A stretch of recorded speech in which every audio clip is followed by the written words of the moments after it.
यदि कोई पहुंचा है, उसमें सबसे बड़ी अहम भूमिका यदि किसी की रही होगी तो वह माता की रहती है। पिता का ध्यान नहीं होता है महाराज, लेकिन संतति संतान बालक किस प्रकार किस प्रगति से किस पद पर कैसे आगे बढ़े, जितना रुझान जितना ध्यान मां का होता है उतना पिता का नहीं होता है।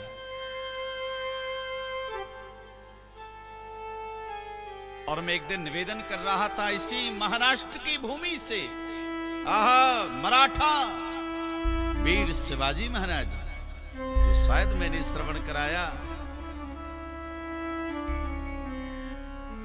शिवा जब छोटे से बालक थे महाराज, बहुत नन्हे से 5 वर्ष के बालक, तो शिवा की मां जीजाबाई उसने संकल्प लिया, ये छोटा सा शिवा मुझे इतना बृहद रूप में चाहिए जो पूरे आर्यवर्त का नेतृत्व करे, पूरे इस विश्व का नेतृत्व करने वाला चाहिए। ये उस शिवा की मां जीजाबाई ने संकल्प के लिए किया है महाराज।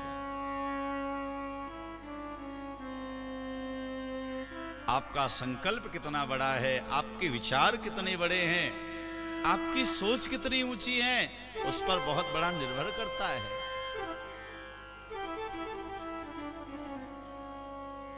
जीजाबाई ने महाराज एक श्रेष्ठ गुरुजी के यहां पर शिवा को पहुंचा दिया और शिवा गुरुकुल में रहने लगे, पढ़ने लगे।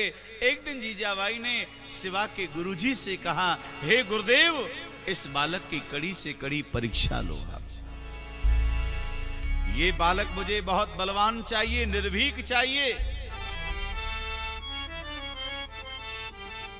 अरे भैया, जिस सोने के आभूषण हम गले में धारण करते हैं, अंग पर धारण करते हैं, ये सोना महाराज कोयले की खदान से ही तो निकलता है। लेकिन सुनार भट्टी में एक बार नहीं अनेक बार तपाता है और तपते तपते तपते तपते वह स्वर्ण दिव्य आभूषण का रूप धारण कर लेता है।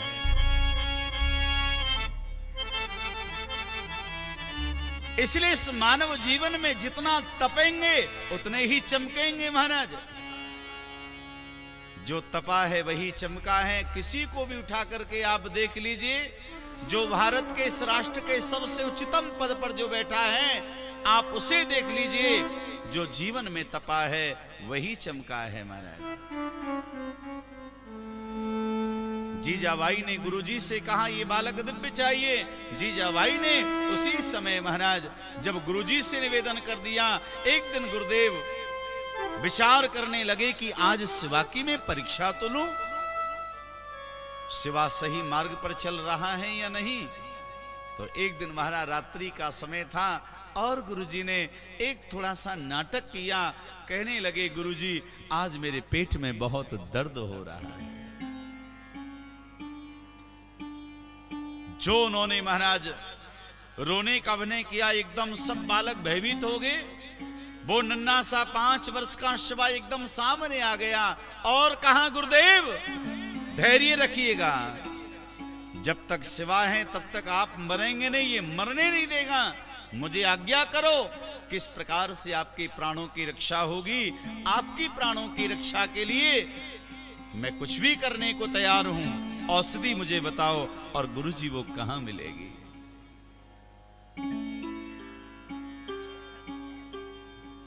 आज उसी समय महाराज गुरुदेव कहने लगे, शिवा औषधि तो मैं बता सकता हूं, लेकिन औषधि को लाना बड़ा कठिन है, बताओ तो सही। तो कहा, बेटा इस समय रात्रि के समय बारिश हो रही, अंधियारी रात्रि है, इस समय कोई जंगल में जाए और जो शेरनी अपने बच्चे को, शावक को दूध पिला रही हो, अगर उस शेरनी का दूध अगर मुझे मिल जाए और अपने उदर पर लगाऊंगा, पेट पर लगाऊंगा, मैं ठीक हो जाऊंगा। शिवा ने कहा, गुरुजी धैर्य रखो, मैं यूं गया और यूं आया। शिवा दौड़ पड़ा महाराज। बिजली चमक रही है, बादल गरजने लगे, बारिश हो रही है, लेकिन शिवा दौड़ता गया महाराज और बिजली की चमक में शेरनी को देखा जो अपने शावक को दूध पिला रही थी। निर्भीक शिवा आगे बढ़ा। और दूध पीते हुए शावक को हटाया और शेरनी से दूध प्राप्त करने लग गया। महाराज आज शेरनी भी दंग रह गई, प्रसन्न हो गई महाराज। और वही सेवा जब दूध लेकर गुरुजी के पास में आया, गुरुजी को प्रदान किया। गुरुजी ये स्वीकार करिए।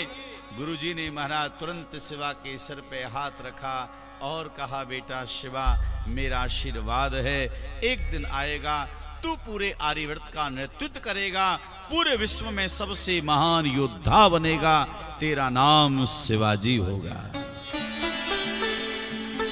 शिवाजी महाराज की जय।